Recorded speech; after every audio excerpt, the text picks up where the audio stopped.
I remember the day I first arrived at the facility. It was late December 3rd, and the chill of winter had settled over the remote mountains of Eastern Europe. The drive to the research site took hours, winding through desolate, snow-covered roads that seemed to lead nowhere. It was as if we were being deliberately cut off from the world, isolated in a place where no one could reach us. The facility itself was a cold, concrete structure buried deep within the earth, a bunker designed to withstand any threat. Or at least, that is what they told us. I was one of only a handful of researchers selected for this project, a classified experiment funded by a shadowy branch of the military. Officially, our mission was to study the effects of extreme sensory deprivation on the human mind, but it was clear from the beginning that there was more to it than that. The military was interested in what lay beyond the edge of sanity, in the secrets that could be unlocked when the human mind was pushed to its absolute limits. We were told that our work could revolutionize psychological warfare, that we could find a way to break even the strongest minds, to uncover truths that no one else could. The volunteers, 5 of them, all war veterans, had been carefully selected as well. They were men who had seen the worst of humanity, who had fought in some of the bloodiest battles of the last decade. Each of them was haunted by their experiences, suffering from severe post-traumatic stress disorder. They had been promised that this experiment would help them, that it would rid them of the nightmares and the flashbacks that plagued their every waking moment. In exchange, they agreed to endure 10 days of complete sensory deprivation. The cells we placed them in were designed to be absolute. Each cell was soundproof, lightproof, and cut off from any external stimuli. There was no sound, no light, no way for the outside world to reach them. The only connection they had was to us, through the microphones we had implanted in their skulls, a cutting-edge technology that allowed us to monitor their thoughts in real time. It was a strange sensation, listening to someone's inner voice, hearing their most private thoughts as if they were speaking them aloud. But it was also necessary. We needed to know what was happening inside their minds as they drifted deeper into isolation. At first, the volunteers seemed calm, almost indifferent. They had been briefed on what to expect, and they knew that the first few days would be the hardest. But they were soldiers, after all, trained to endure hardship, to resist pain. They had survived far worse than this. I remember one of them, a tall, gaunt man named Mikhail, joking with the others as we led them to their cells. He laughed as he said, "This is nothing. I have been trapped in my own mind for years. What is a few more days?" The others chuckled along with him, their nerves masked by bravado. As we sealed each of them into their cells, I could not help but feel a pang of unease. I had read the briefing, had seen the data from previous, smaller experiments. I knew that sensory deprivation could be dangerous, that it could cause hallucinations, paranoia, even madness. But this was different. This was something new, something no one had ever attempted on this scale. We were venturing into uncharted territory, and no one could predict what would happen. For the first few hours, everything was quiet. We monitored the subjects' thoughts as they settled into their cells, listening as their minds wandered through memories, random musings, and idle thoughts. Some of them tried to sleep, but the silence was too overwhelming, too oppressive. Their minds buzzed with activity, unable to find rest in the void we had created around them. It was not until the second day that I began to notice the first signs of stress. Their thoughts became more erratic, jumping from one subject to another with increasing speed. They were reliving old memories, battles they had fought, friends they had lost. The silence around them was amplifying their trauma, forcing them to confront the very things they had been trying to escape. And yet, they held on. They knew they were being monitored, and they did not want to appear weak. So they pushed their fears and their pain deep down, trying to focus on anything else. By the third day, their thoughts began to change. The randomness was gone, replaced by a strange kind of rhythm, a pattern that I could not quite place. It was as if their minds were syncing up, aligning in ways that defied logic. I mentioned it to the lead scientist, Dr. Volkov, a man as cold and unyielding as the mountains around us. He dismissed my concerns, chalking it up to coincidence. Their minds are under stress, he said. It is natural for them to fall into similar patterns. They are all experiencing the same conditions after all. But it did not feel natural.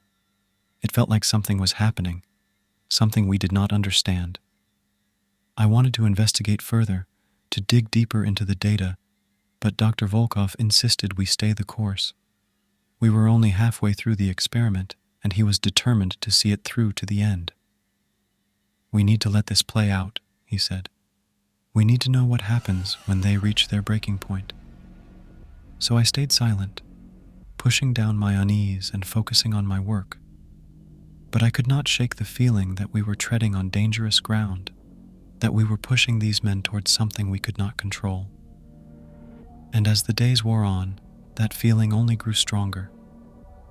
By the fourth day, the atmosphere in the facility had shifted. The air felt thicker, heavier, as if the very walls were closing in on us. The researchers, usually focused and disciplined, were growing tense and irritable. It was as if the silence from the cells had begun to seep into our own minds, making it harder to think, to concentrate. I noticed it in the way we spoke to each other, short, clipped sentences, terse exchanges that hinted at the underlying tension. We were all on edge, though none of us would admit it. The subjects' thoughts had become more synchronized, their individual voices blending into a collective hum that was both fascinating and unsettling. It was as if they were losing their individuality, their minds merging into a single entity that we could not quite comprehend. I spent hours listening to the transmissions, trying to discern any patterns or meanings in their thoughts. But it was like trying to decode static. Every now and then, a coherent thought would break through, fragments of memories, images of past battles, flashes of emotion. But they were fleeting, swallowed up by the ever-present hum. On the fifth day, the hum began to change. It grew louder, more insistent, as if the subjects were trying to communicate something to us, something they could not quite articulate. I could sense their frustration, their fear, but I could not grasp what was causing it. The other researchers noticed it too, though they were reluctant to acknowledge it. Dr. Volkov in particular seemed determined to ignore it, brushing off any concerns as mere distractions. This is the natural progression of the experiment, he insisted. Their minds are adapting to the deprivation. It is exactly what we expected. But it was not what I expected. I had read the studies on sensory deprivation, the case reports of hallucinations, paranoia, even temporary insanity. But this was different. This was not just the mind playing tricks on itself. This was something deeper, something more primal. The subjects were no longer thinking as individuals. They were thinking as a group, their minds intertwined in a way that defied explanation. Then, on the sixth day, everything went silent. It happened suddenly, without warning.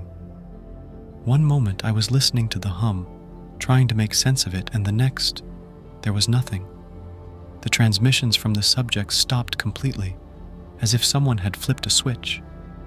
I remember staring at the monitor, waiting for something, anything to come through. But the silence was absolute. No thoughts, no emotions, just a void where their minds had been. Panic spread through the facility. The engineers scrambled to check the equipment, convinced that there must be a technical malfunction. But everything was working perfectly. The microphones were intact, the signal strong. There was no reason for the silence, no explanation for why the subjects had suddenly stopped transmitting. It was as if their minds had simply shut down.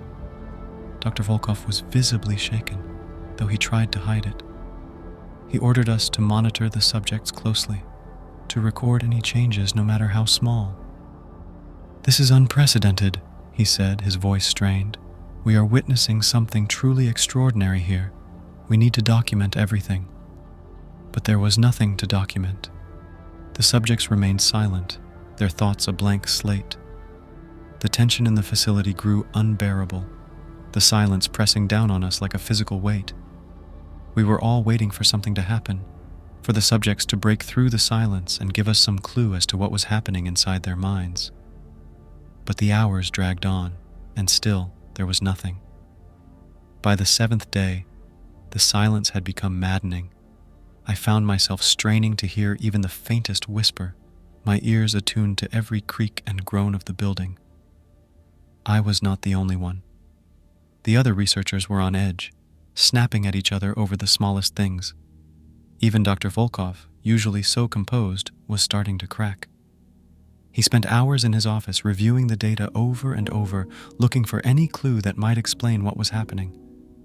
But there was no data, no explanation, just silence. On the 8th day, I began to wonder if we had made a terrible mistake, if maybe we had pushed these men too far, driven them beyond the point of no return.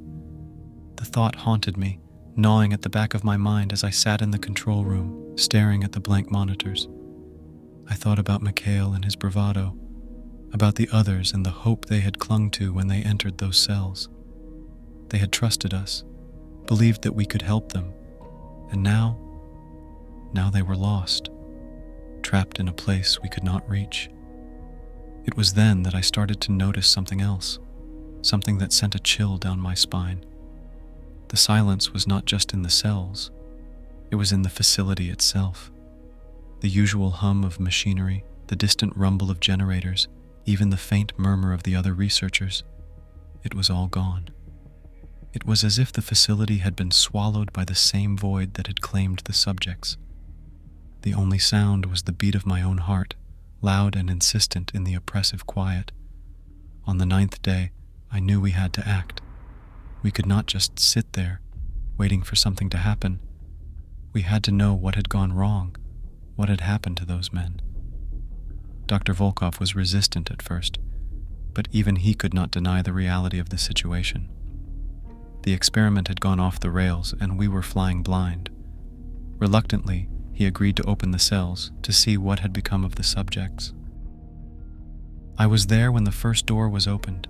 The smell hit us first, a sharp, metallic odor that made my stomach churn.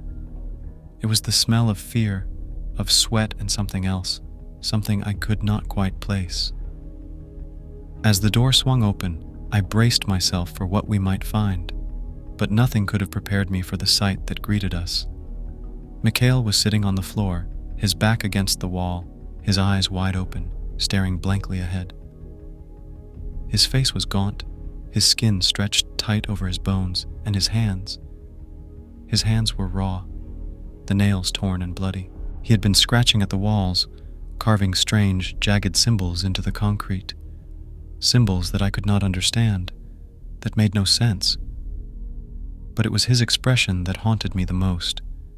It was a look of pure, unadulterated terror, as if he had seen something so horrifying that his mind had simply broken.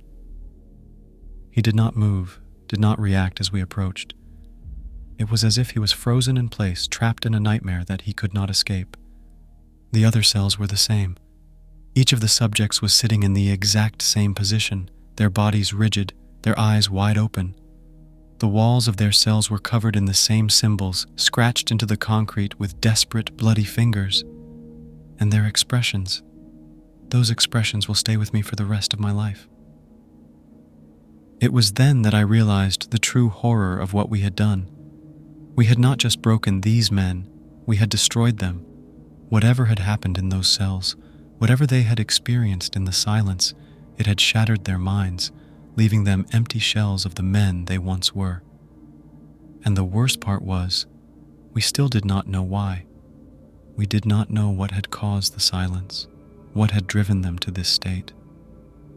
All we had were the symbols on the walls, the mute testimony of their suffering.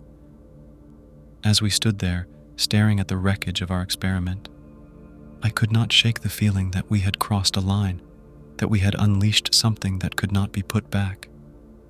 And I wondered, not for the first time, if we were the ones who were truly lost. The 9th day began with a heavy sense of dread hanging over the facility.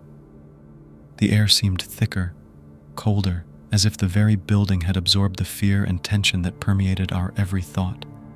The silence had become a living thing, pressing down on us with a weight that was almost unbearable. We had opened the cells, seen the state of the subjects, but the silence remained, unbroken, oppressive, and terrifying. Dr. Volkov was a man on the edge. The confident, driven leader who had insisted on seeing the experiment through was gone, replaced by someone I barely recognized. He was pale, his eyes sunken and bloodshot from lack of sleep.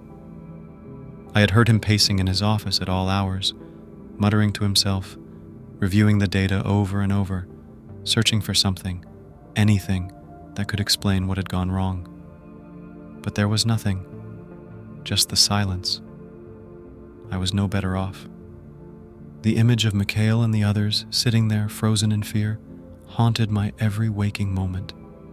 I could not close my eyes without seeing their faces, without feeling the chill of that cell and the overwhelming sense of dread that had settled over us. The other researchers were just as affected, though no one dared to speak about it.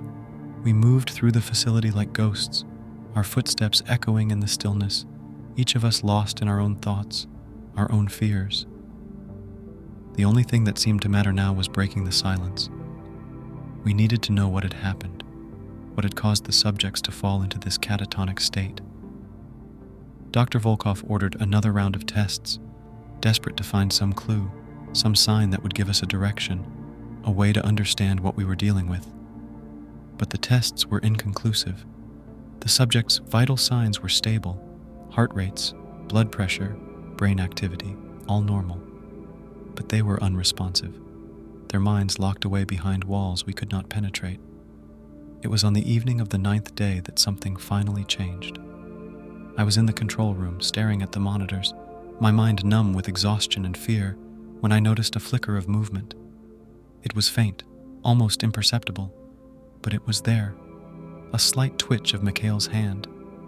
My heart leaped in my chest as I leaned closer, my eyes straining to see if it would happen again. And then it did. His fingers twitched again, a small, jerky movement that sent a jolt of adrenaline through my system. I quickly called for Dr. Volkov and the other researchers, my voice trembling with a mixture of fear and excitement. This was the first sign of life we had seen since the silence had fallen, the first indication that the subjects were still there, somewhere. We crowded around the monitor, watching intently as Mikhail's hand moved again, this time more deliberately. His fingers curled, then uncurled, as if he was trying to grasp something that was not there. Dr. Volkov's eyes were wide, his breath shallow as he watched.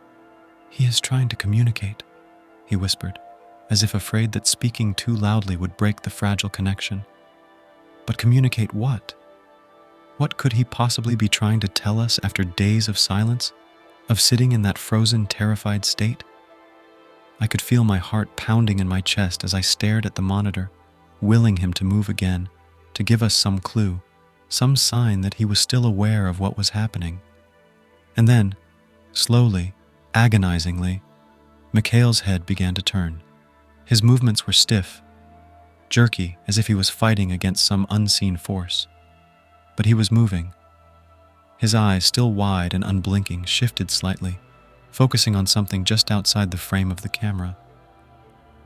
My breath caught in my throat as I watched, unable to look away. Dr. Volkov ordered one of the researchers to go to Mikhail's cell to see what he was looking at.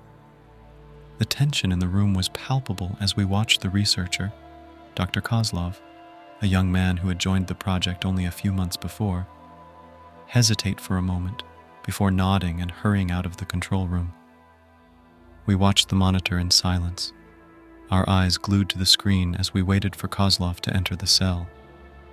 It seemed to take forever, but finally we saw the door to Mikhail's cell open.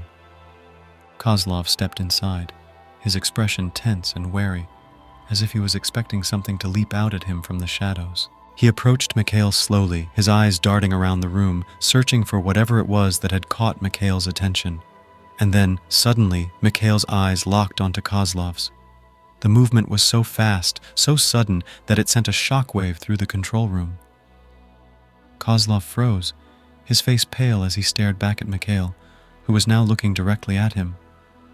There was something in Mikhail's gaze that I could not quite describe, a mixture of fear, desperation, and something else, something darker. It was as if he was trying to tell Kozlov something, trying to convey a message that he could not put into words. For a moment, Kozlov just stood there, staring back at Mikhail, his breath coming in short, shallow gasps. And then, slowly, he began to back away, his eyes wide with fear. He did not say anything, did not even turn his back to Mikhail as he retreated toward the door. It was as if he was afraid to break eye contact, afraid of what might happen if he did. When Kozlov finally reached the door, he stumbled out of the cell, slamming it shut behind him. He leaned against the wall, his face ashen, his hands trembling. We could see the terror in his eyes, the way his entire body shook with fear. But when Dr. Volkov demanded to know what had happened, what he had seen, Kozlov just shook his head, unable to speak. It was then that I realized we were in over our heads.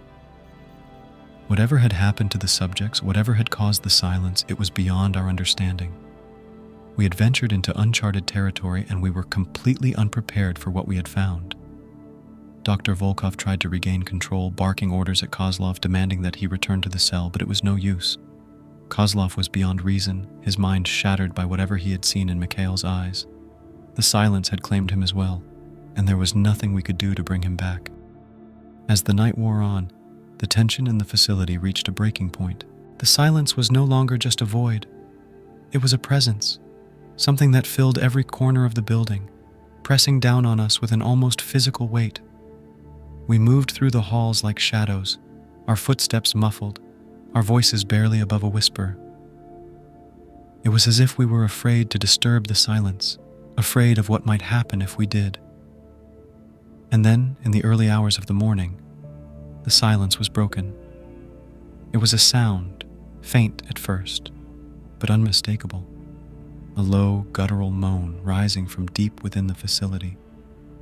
It was a sound of pain, of fear, of something that had been trapped for far too long. We all heard it at the same time, our heads snapping up, our eyes wide with fear. It was coming from the cells. Dr. Volkov was the first to react, his face pale as he ordered us to the control room. We hurried through the halls, our hearts pounding, the moan growing louder with each step. By the time we reached the control room, the sound had become a full-fledged scream, an agonized primal wail that sent chills down my spine. We crowded around the monitors, our eyes glued to the screens. The subjects were moving, slowly, jerkily, but they were moving. Mikhail was clawing at his face, his mouth open in a silent scream, his eyes wide with terror. The others were thrashing in their cells, their bodies contorted in unnatural positions, their faces twisted in pain. It was chaos, pure and simple. The silence had shattered, and in its place was a nightmare that none of us could comprehend. We watched, helpless, as the subjects tore at their own flesh, their screams echoing through the facility, filling every corner with their pain. Dr. Volkov tried to take control, barking orders, but it was no use. The experiment had spiraled out of control, and there was nothing we could do to stop it. The subjects were beyond saving, their minds lost to whatever horror they had encountered in the silence. As the night wore on, the screams grew louder, more desperate. The facility shook with their agony, the walls trembling as if they could barely contain the madness within. We were trapped, surrounded by the sound of their suffering, unable to escape the nightmare we had created. And in that moment, I knew that we had unleashed something far worse than we could have ever imagined. The morning of the 10th day was like waking from a nightmare, only to realize that the terror had followed us into the daylight. The facility was deathly quiet, the screams of the previous night now replaced by an eerie calm that felt even more oppressive. The silence was back, but it was different now, heavier, more foreboding, as if it were waiting for something. None of us had slept. We spent the night huddled in the control room, too afraid to leave. too exhausted to move. The monitors showed the subjects lying still in their cells, their bodies twisted in unnatural positions, their faces frozen in expressions of agony. The only movement came from the slow rise and fall of their chests, a faint sign that they were still alive. Dr. Volkov was a wreck. The calm, calculated scientist who had led us through this experiment was gone, replaced by a man barely holding on to his sanity. His hands trembled as he paced the room, muttering to himself, his eyes darting from one monitor to the next, as if searching for some explanation, some clue that would make sense of the madness. It was clear that we could not continue. The experiment had failed, spectacularly, catastrophically. The subjects were beyond our help, their minds shattered, their bodies on the brink of collapse. There was nothing left to do but end it, to put them out of their misery and hope that we could salvage something from the wreckage. But the thought of entering those cells, of facing what we had done, filled me with dread. I was not alone. The other researchers were just as terrified, their faces pale, their eyes wide with fear. No one wanted to go near the subjects to see the aftermath of the horror that had unfolded in those rooms. It was Dr. Volkov who finally made the decision. "We have to end this," he said, his voice barely above a whisper. "We cannot leave them like this. It is inhumane." Inhumane. The word echoed in my mind, a bitter reminder of how far we had strayed from our original mission. We were supposed to be helping these men, curing them of their trauma, their pain. Instead, we had pushed them to the brink of insanity, driven them to mutilate themselves, to scream in agony until their voices gave out. We prepared ourselves as best we could. The medical team gathered sedatives, enough to put the subjects into a deep, dreamless sleep from which they would never wake. The guards, normally stoic and unflappable, were visibly shaken, their hands gripping their weapons tightly as if expecting some monstrous thing to burst from the cells. When we finally opened the doors, the smell hit us like a physical blow, a rancid stench of sweat, blood, and something else, something I could not quite identify. It was the smell of fear, of death, of something that had gone horribly, terribly wrong. Mikhail's cell was the first. He was lying on the floor, his body twisted in an unnatural position, his limbs contorted as if he had been writhing in pain for hours. His face was pale, his eyes open but unseeing, his mouth frozen in a silent scream. The symbols he had scratched into the walls were smeared with blood, the jagged lines cutting deep into the concrete. But it was his hands that caught my attention. They were raw, the nails torn and bloody, the skin peeled back in strips. He had been clawing at his own face, his chest, his arms, tearing at his flesh as if trying to rip something out. The sight of it made my stomach turn, a cold, sick feeling spreading through my body. The medical team moved in quickly, administering the sedatives, their faces pale with fear and disgust. Mikhail did not resist, did not react at all. It was as if he was already gone, his body nothing more than a shell, a vessel that had been drained of whatever had once made him human. The other cells were the same. Each of the subjects was in the same position, their bodies twisted and contorted, their faces frozen in expressions of terror and pain. The symbols on the walls, scratched with desperate, bloody fingers, were identical, crude, jagged lines that seemed to have no meaning, no purpose, but were etched with a ferocity that spoke of unimaginable desperation. As we moved from cell to cell, the reality of what we had done began to sink in. We had broken these men, pushed them beyond the limits of human endurance, driven them to mutilate themselves in a futile attempt to escape the horror of their own minds. And for what? To satisfy some twisted curiosity, to see how far the human mind could be pushed before it snapped. The sedatives took effect quickly, and one by one the subjects fell into a deep, unnatural sleep. Their breathing slowed, their bodies relaxed, and the expressions of pain and terror gradually faded from their faces. It was a small mercy, a final act of kindness after all the suffering we had put them through. But as I watched them slip away, I could not shake the feeling that we had done something unforgivable, something that would haunt us for the rest of our lives. The images of their mutilated bodies, the symbols scratched into the walls, the screams that had echoed through the facility, they were burned into my memory, seared into my mind like a brand. When it was over, when the last of the subjects had been sedated and the cells were finally quiet, Dr. Volkov ordered the facility to be shut down. "We will bury this," he said, his voice hollow. "No one will ever know what happened here. We will destroy the records, dismantle the equipment. This never happened." But we all knew the truth. We could destroy the evidence, erase the data, but we could never forget. The experiment had failed in the most catastrophic way possible, and the consequences of that failure would follow us for the rest of our lives. As we left the facility, the cold wind biting at our faces, I could not help but look back at the building, at the concrete walls that had contained so much pain and suffering. It stood silent and empty now, but I knew that the memories of what had happened inside would never truly leave us. The drive back to civilization was a blur. The snow-covered roads winding through the mountains felt endless, and the weight of what we had done pressed down on me with every mile. No one spoke. We were all lost in our own thoughts, our own guilt. When I finally reached home, I felt a numbness settle over me, a cold, dead feeling that refused to go away. I tried to sleep, but every time I closed my eyes, I saw their faces. Frozen in terror, twisted in pain, and I would bolt upright in bed, my heart pounding, drenched in cold sweat. I could not escape the images that haunted my mind, their hollow, lifeless eyes, the jagged symbols etched into the concrete, the bloodied hands clawing at nothingness. Those memories stayed with me, lingering in the corners of my consciousness, refusing to let go.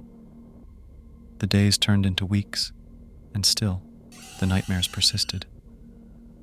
I barely left my apartment, too ashamed to face the outside world, too afraid that someone would see the guilt etched on my face. My colleagues, those who had been there with me, kept their distance as well. We were bound together by our shared horror, yet we avoided each other, as if seeing one another would only make it worse. We all knew we had blood on our hands, even if it was not ours to see. Dr. Volkov had kept his word. Every piece of evidence, every scrap of data from the experiment was destroyed. The facility was dismantled, the equipment sold off or scrapped, and the research team was disbanded. It was as if the project had never existed, erased from history, buried under a mountain of secrecy and shame. But no amount of secrecy could erase the memories from my mind.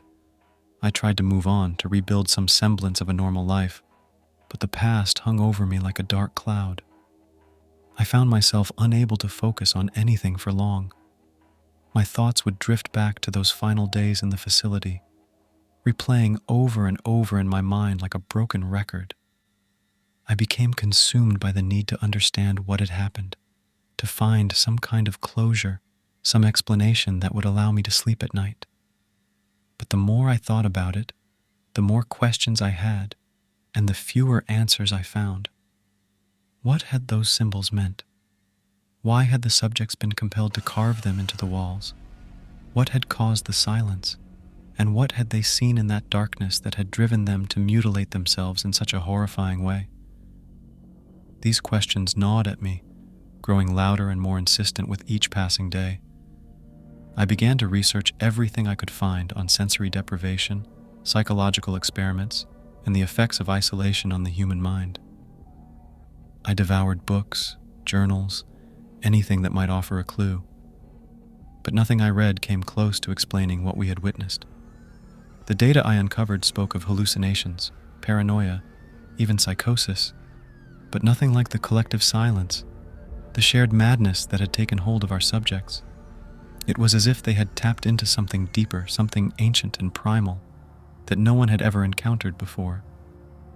I became obsessed, spending hours in libraries searching through old records, trying to piece together some kind of narrative that made sense. But the more I searched, the more isolated I felt. I could not talk to anyone about what I had experienced, not my family, not my friends, not even my colleagues. The weight of that silence was crushing, driving me further into my own mind, into my own darkness. Months passed, and I withdrew completely from the world. I stopped answering phone calls, stopped responding to letters. My apartment became a prison, a place where I could wallow in my guilt and shame without anyone to judge me. I barely ate, barely slept. And when I did, the nightmares were always waiting, ready to drag me back into the horror of that cold, concrete facility. It was not until I received a letter, an official-looking envelope with a government seal, that I was jolted out of my isolation. The letter was brief, no more than a few sentences, but it was enough to send a chill down my spine. Your presence is required for a debriefing regarding Project Blackout. Be prepared to provide a full account of your experience. Confidentiality agreements remain in effect. The letter was unsigned, with no return address, just a date and a location, a government office in a city I had never been to before. The name Project Blackout was new to me, but I understood immediately what it referred to. The experiment, the one we had all agreed to forget, the one we had buried, was about to be dug up again. I felt a mix of dread and a strange sense of relief. Dread, because I knew I would have to relive those days in detail, recounting every horrific moment to people who could not possibly understand. And relief, because maybe, just maybe, I would finally get some answers. Maybe someone out there knew more than we did, had pieces of the puzzle that I had been missing. The days leading up to the debriefing were a blur of anxiety and fear. I did not know what to expect, who would be there, or what they wanted from me. The thought of stepping back into that world, of confronting the demons I had been trying to outrun, was almost too much to bear. But I knew I had to go. I had to face whatever awaited me, if only to put an end to the endless torment that had consumed my life. The office where the debriefing was held was in a nondescript building in a city I barely recognized. The kind of place you would walk by 1,000 times without noticing. Inside, the halls were sterile and quiet, the fluorescent lights casting a harsh glare on the polished floors. A secretary, her expression neutral and unreadable, led me to a small conference room where a group of men and women in suits were waiting. They introduced themselves as officials from various government agencies, though they did not offer specifics, and I did not ask. Their faces were cold, detached, as if what they were about to discuss was just another routine matter, something to be filed away at the end of the day. But I could see the curiosity in their eyes, the way they leaned in slightly when they asked their questions, the way they took notes on every detail I provided. For hours I recounted everything that had happened during the experiment. I told them about the subjects, about the early signs of synchronization, about the sudden silence and the horrific scenes we had encountered when we opened the cells. I spoke of the mutilations, the symbols, the screams that had haunted us through those final, terrible nights. I did not hold back, did not try to downplay any of it. If they wanted the truth, I would give it to them, all of it. When I finished, there was a long silence. The officials exchanged glances, their faces betraying nothing of what they were thinking. Finally, one of them, a tall man with a severe expression, spoke. "You have been through a difficult experience," he said, his voice flat and emotionless. "We understand that this has taken a toll on you. However, it is imperative that you understand the importance of confidentiality. The information you have provided is classified, and any breach of confidentiality will be met with severe consequences." I nodded, though the words felt hollow. The threat of consequences meant little to me now. What more could they possibly do to me that I had not already done to myself? The debriefing ended with little fanfare. They thanked me for my cooperation, handed me a thick envelope containing what they called compensation for my service, and told me I was free to go. No answers, no explanations, just a reminder to keep my mouth shut and a check that felt like blood money.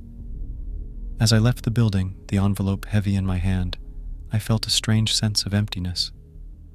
I had hoped that this meeting would bring me some closure, some understanding of what we had unleashed in that facility, but instead, I was left with more questions, more uncertainty. The government clearly knew more than they were letting on, but whatever they had learned from our experiment, they were not sharing it with me. The nightmares did not stop after the debriefing. If anything, they grew worse. The faces of the subjects, the symbols on the walls, the screams, they were with me always, a constant reminder of the horror we had unleashed. I tried to tell myself that it was over, that I could move on, but the truth was, I knew I would never escape it. In the end, I stopped fighting it. I stopped trying to understand, stopped searching for answers. I accepted that this was my life now, haunted by the past, living in the shadow of a mistake that could never be undone. The money they gave me sits untouched in a drawer, a grim reminder of the price of my silence.